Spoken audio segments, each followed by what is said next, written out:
Bonjour, c'est Frédéric pour Road Story. Aujourd'hui, j'ai le plaisir de vous lire un article de Nicolas Lapéruc concernant le musée Alfa Romeo de Milan.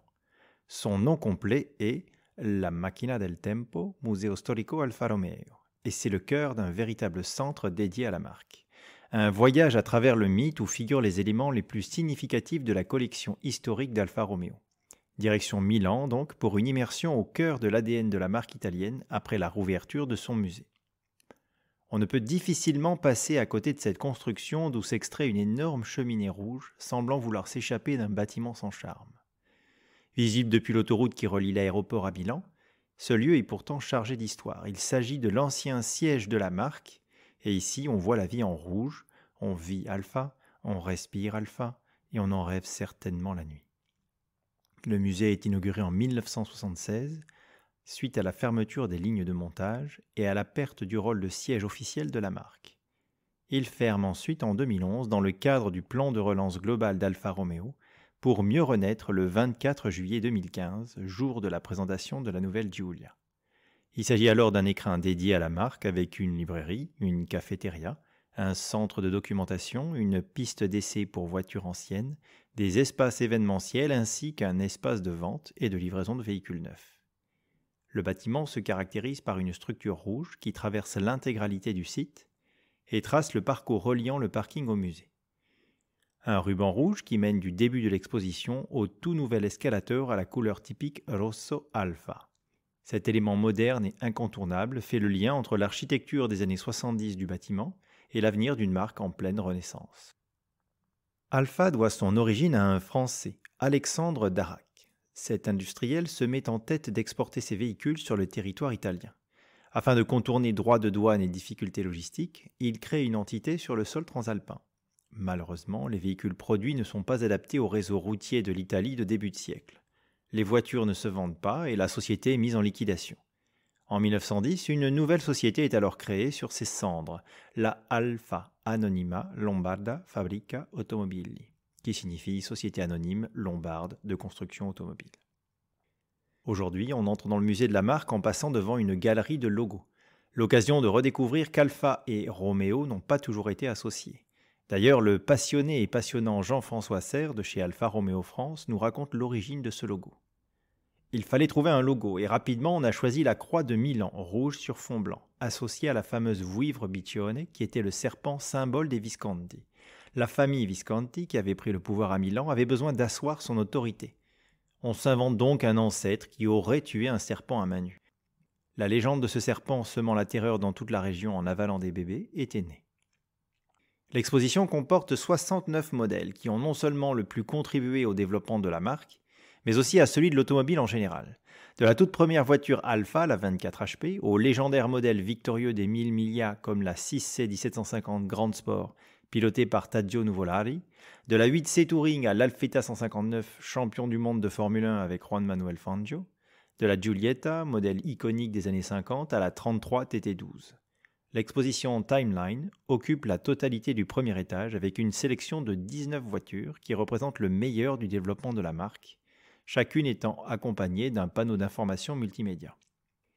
Ici, on rend hommage à l'automobile, mais aussi aux hommes qui ont forgé la légende, des pilotes d'essai aux designers, des ingénieurs aux employés, un siècle de petites histoires pour forger la grande. L'occasion de revoir certaines gloires qui commencent à se faire rares sur nos routes. En dehors des premiers modèles de la marque que l'on ne connaissait pas, on tombe sur une magnifique Montréal orange, tout droit sortie des années 70. À propos d'années 70, la Montréal côtoie une Alfa Sud.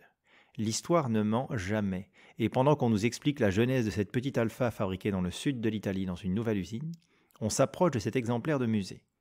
Comme nous le confirme notre guide, cette voiture est surtout connue pour sa faculté à rouiller. Croyez-le si vous voulez, mais l'exemplaire présent dans le musée Alfa, conservé au sec donc et minutieusement chouchouté, présente lui aussi des points de rouille autour des poignées de porte, des vitres et autour du toit. La deuxième partie au rez-de-chaussée est appelée Bellezza, beauté, et comporte plusieurs espaces thématiques. L'aménagement est fait de lignes dynamiques et fluides rappelant le style des carrossiers italiens. Depuis Il Maestri dello Stile, les maîtres du style, qui comprend 9 exemples de design majeurs de chaque époque, à la Scuola Italiana, l'école italienne, qui présente des véhicules construits par la carrosserie Touring sous la marque Superleggera dans les années 30 et 40. Au centre se trouve Alfa Romeo nel cinema, Alfa Romeo dans le cinéma. Cette section est suivie par des hommages plus appuyés à la Giulia et à la Giulietta. Alors que nous évoluons tranquillement dans les allées du musée, on tombe sur l'objet de notre visite. Le prétexte du voyage, c'est la 33 Stradale, qui fait l'objet d'une exposition temporaire très attendue au sein du Museo. Une voiture iconique, parfait alliage de technologie de haut vol, solutions techniques issues de la compétition et style unique. C'est ainsi que l'on peut définir l'Alfa Romeo 33 Stradale, qui fête aujourd'hui ses 50 ans. Elle fut en effet présentée le 31 août 1967 sur l'autodrome de Monza, lieu idéal pour présenter un modèle tout autant destiné à un usage routier qu'issu du monde de la course automobile. Un caractère bien trempé, donc, également illustré par la présence du légendaire quadrifoglio sur les ailes, symbole utilisé pour la première fois par Ugo Sivocci lors de la Targa Florio 1923, et adopté à partir des années 60 sur les modèles de la marque affichant les prestations sportives les plus élevées, comme l'actuel Giulia Quadrifoglio. L'intemporelle beauté de la 33 Stradale est l'œuvre de Franco Scaglione, l'un des plus grands designers automobiles italiens, alors que sa technologie provient en droite ligne de la Tipo 33.2 de compétition, ce qui en fait l'un des modèles les plus marquants dans l'histoire du Biccione. Elle bénéficiait de raffinements techniques d'avant-garde, châssis tubulaire en alliage léger, moteur 8 cylindres de 1995 cm3 d'une puissance de 230 chevaux, poids de 700 kg seulement, et affichait des performances incroyables pour l'époque avec plus de 260 km/h en pointe. Exclusive par son prix, près de 10 millions de lire en 1967, et son extrême rareté, 18 exemplaires produits. Il s'agit d'un véritable mythe que nous pouvons toucher de nos empreintes digitales. La vitesse est au cœur de la troisième partie de l'exposition et s'étend sur tout le sous-sol. Il s'agit certainement de la partie la plus fascinante, où les amateurs de la marque peuvent retrouver les actrices mécaniques ayant forgé le palmarès incroyable d'Alfa Romeo. L'ensemble des légendes de course est présenté ici. Des monstres de vitesse les plus mythiques de l'entre-deux-guerres jusqu'à l'épopée en F1, la thématique Les Corse nel DNA et Progetto 33 vous entraînent dans un tourbillon de victoires où l'on peut mettre plusieurs heures à sortir. Le Temple des Victoires, un autre espace présentant les images, sons et films relatant les grandes victoires de la marque, ne manquera de vous achever.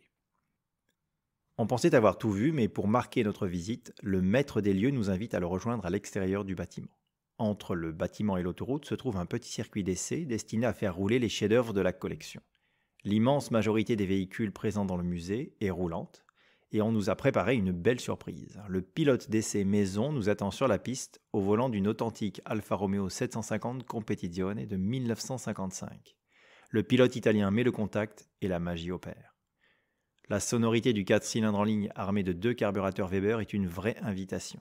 Quelques tours de circuit à allure soutenue nous permettent d'entrevoir le potentiel diabolique de la bête, qui à l'époque développait 145 chevaux pour à peine 690 kg.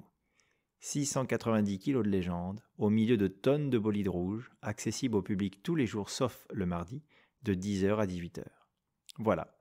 En espérant que cet article de Nicolas Lapéruque vous aura plu, n'hésitez pas à revenir régulièrement sur Road Story pour bien d'autres histoires.